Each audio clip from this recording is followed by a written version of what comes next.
Ferdinand Ngongo, vous avez dit à vos amis, certains diplomates, certains ambassadeurs, que vous êtes déjà président au Cameroun à 80%. Vrai ou faux? Vous avez dit à votre meilleur ami, Nana Sanjo, l'ancienne managing director de Cameco, que l'anglophone, l'anglo-lamadi, vous référez du professeur Agbotabi, parce qu'à Agbotabi, vous êtes assis, vous êtes dit le secret de Paul Biya, que si vous voulez Paul Biya, faites comme ça, faites comme ça, faites comme ça, faites comme ça. Vous avez dit à Nana Sanjo que l'anglo-lamadi, tout le secret de Paul Biya, et qu'à partir d'aujourd'hui, ou Paul Biya part, il me laisse ici, ou moi je lui fais quitter ici. Vrai ou faux? Vous savez pourquoi vous avez fait arrêter Eko Eko? Vous avez fait arrêter Eko Eko parce que vous avez dit à Eko Eko que vous êtes président au Cameroun à 80% et que vous avez besoin du soutien et loyauté d'Eko Eko pour que vous preniez le pouvoir à 100%. Eko Eko vous a dit que fichez-moi le camp et que le jour qu'il aura l'autorisation de vous arrêter, qui vous arrêtera. Et c'est pour cela que vous avez fait tout pour l'arrêter et pour l'envoyer en prison. Vrai ou faux? Ferdinand Ngongo, j'ai votre dossier. Vous êtes un très mauvais type et vous serez prisonnier très très bientôt.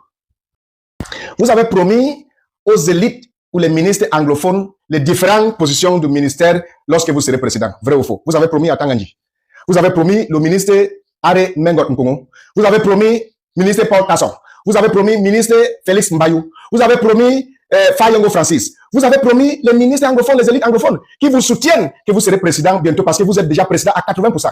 C'est pour cela que ces ministres anglophones ne respectent pas le premier ministre Dion Ngouté. C'est pour cela que ces ministres anglophones ne respectent pas, ne sont pas loyaux à Dion Ngouté. Et c'est pour cela qu'ils combattent Dion Ngouté parce qu'ils espèrent être nommés lorsque vous serez président. Vous êtes un très mauvais personne, Ferdinand Ngongo. Et ces mêmes ministres, attention, vous les utilisez pour commettre des crimes, des mafias dans les zones anglophones. Par exemple, vous partez à Manfé, vous tuez le maire de Manfé, Achou Prisley Odjong.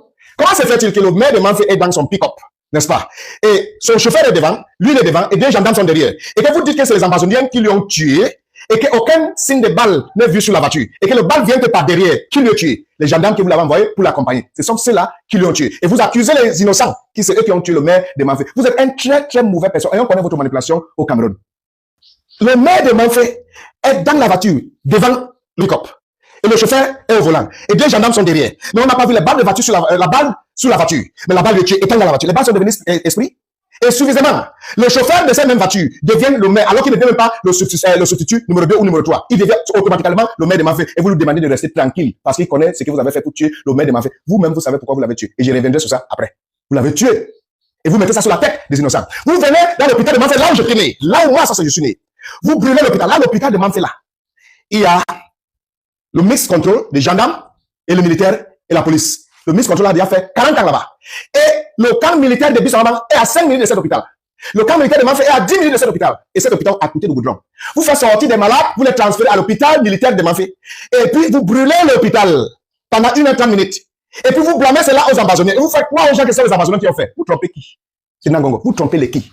Vous croyez que les qui sont mou, les qui sont bêtes? C'est vous qui avez fait le travail. Et vous mettez ça, vous faites habiller les gens comme ce sont les ambassadeurs, ils parlent de l'opinion, vous leur donnez l'impression que les ambassadeurs, ce ne sont pas les ambassadeurs qui ont brûlé l'hôpital de Manfé. C'est vous, vos amis, les billes, qui ont fait le travail. Vous avez dit à vos amis et à certaines élites anglophones que vous connaissez quoi faire pour que cette crise anglophone soit résolue. Et je crois, et je sais que c'est vrai. Et vous avez dit que vous ne voulez pas que la crise anglophone soit résolue maintenant. Vous voulez que ça soit résolu lorsque vous serez président. Parce que vous ne voulez pas que notre personne résout cela. Et que c'est à cause de cela que vous voulez empêcher toutes les autres personnes. Vous sabotez tous les autres efforts qui mènent à résoudre cette crise anglophone. Parce que vous savez que si notre personne résout ça, la gloire sera donnée à la personne. Que lorsque vous serez président, là, vous allez résoudre ça. Moi, je suis à l'hôtel avec le général F1, Big Number, de ADF, au Bassi Hotel à Akampa, pas loin de Calabar. Le gars vient pour se rendre. Et je vous informe, le même jour que Papa Martin Barangangele était à Bamenda, le même jour que Eko Eko était à Bamenda, le même jour que Betty Assomo était à Bamenda. Je vous informe. Et vous avez dit d'accord. Et j'attends pour que vous facilitez cela pour que le garçon vienne se rendre, pour que la paix revienne dans le zone de sa compétence. Vous avez retardé pendant 1 semaine et demie à 2 semaines. Le gars m'appelle pour me dire, grand frère, ces gens ne sont pas sérieux, il veut que je continue les distances avec eux. Ils ne sont pas sérieux. Le gars porte les matériels lourds de guerre, pour entrer dans le nozo avec. Je vous informe que voilà, le gars, il est en train d'entrer au pays avec ses armes lourdes, parce qu'il ne veut pas que les gens soient tués avec ses armes. Le gars entre avec, je vous dis que voilà, le jour qu'il voyage, l'heure qu'il voyage, l'entrée qui va entrer. Et vous envoyez le même message au gars, il me renvoie pour me dire, frère, tu me fais ça pourquoi? Qu'est-ce que je t'ai fait? Vous me trahissez, parce que vous ne voulez pas la paix à Nozo. Ferdinand Ngongo, vous êtes méchant grave.